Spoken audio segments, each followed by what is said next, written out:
Holiday season is upon us. We are 1 week away from Thanksgiving. His Radio Mornings with Liz and Brian. So yesterday afternoon, I think it was yesterday, Harlan and I were just having a conversation. I was kind of... Is that all the tears and crying I heard, moaning and wailing that came across the hall into my office? It wasn't that crazy, but there were tears. Mm-hmm. And we were sharing with each other kind of who made the holidays special. Mm-hmm. And it was a family that kind of took her in. I think she was maybe out of college by this point, I think.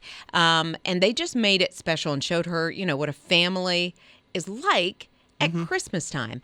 And so, I was thinking about my mom and dad always. We didn't have anything really through the year. Not much.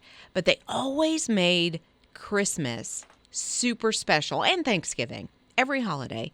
But Christmas was just extra special. And I do remember there was one year we were losing our home.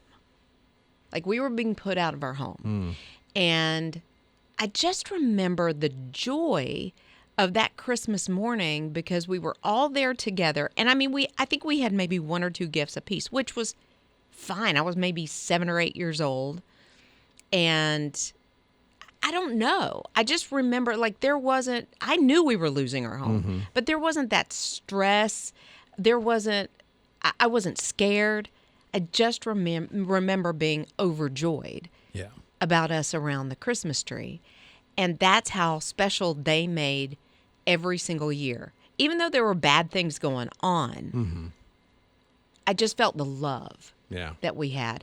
And so there's probably somebody in your life that made the holidays super special, whatever that looks like.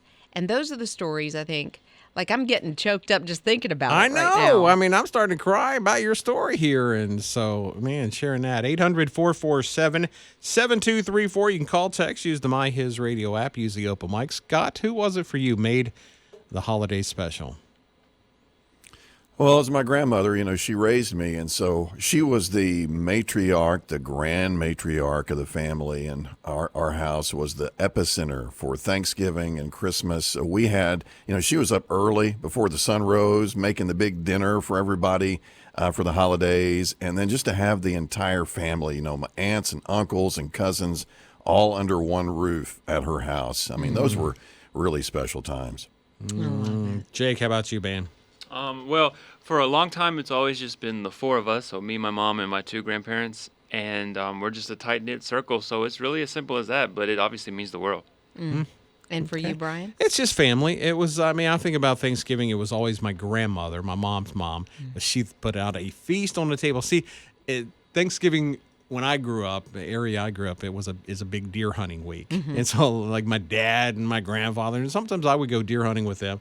But we always come home and my grandmother have a big old spread on the table, man. And so that was Thanksgiving was fun. And then probably Christmas, since I've been married, my mother-in-law and then my wife's grandmother would always, put a big thing when they were alive. And so my mother-in-law was kind of the glue on my wife's side of the family that kind of kept the family together. And since she's passed away, we don't have those celebrations anymore. And man, we miss them. So my grandmother had a plastic tree that you put the spiced gum drops on, and it had a little tray at the bottom for more gumdrops. And the rule was if you ate a gumdrop, you had to place another gumdrop on the tree. Good morning, Liz and Brian. It's Jill. For 37 years, the best thing at Christmas was my husband. And then this year, he will be celebrating Christmas in heaven. And I'm going to celebrate too. It's going to be hard. I'm going to do it with prayer, love, and a little bit of tradition. I hope y'all have a great day. Thank you for what you do. For me and my siblings was the fire department.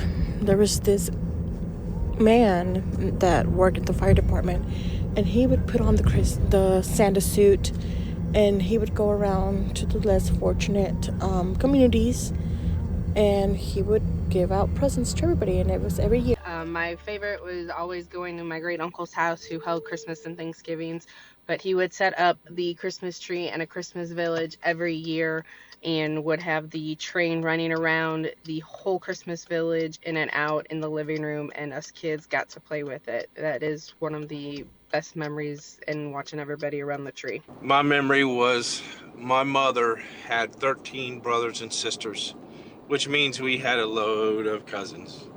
And every year for Thanksgiving and Christmas, we would meet at my grandfather's and grandmother's. And I cherish those memories because obviously everybody's grown and moved apart, but we still love each other. But I will never, ever forget those feelings and the great times we had. David texted and said, my great aunt lived in Beverly, West Virginia, and my family would visit her for Christmas, and she always gave the kids $2 each. And it was just awesome. Just one of those small traditions, but to a kid, that was huge. Gia texted and said, okay, you're kind of making me happy and sad this morning. She said, the one in my family was my grandmother, Nammy. The whole family got together with her every Christmas, and she still has her original ceramic Christmas tree. I love that name, Nammy. I never heard of that one. What is it again? Nammy. Hey, Liz. Your sister, Lisa. Lisa, what's going on? You remember our favorite memory, or one of them? What's that? Christmas Eve, we couldn't sleep, and we started in on a little Elvis song. Should we sing it? Yes. Sing it. Just the part where we got in trouble. We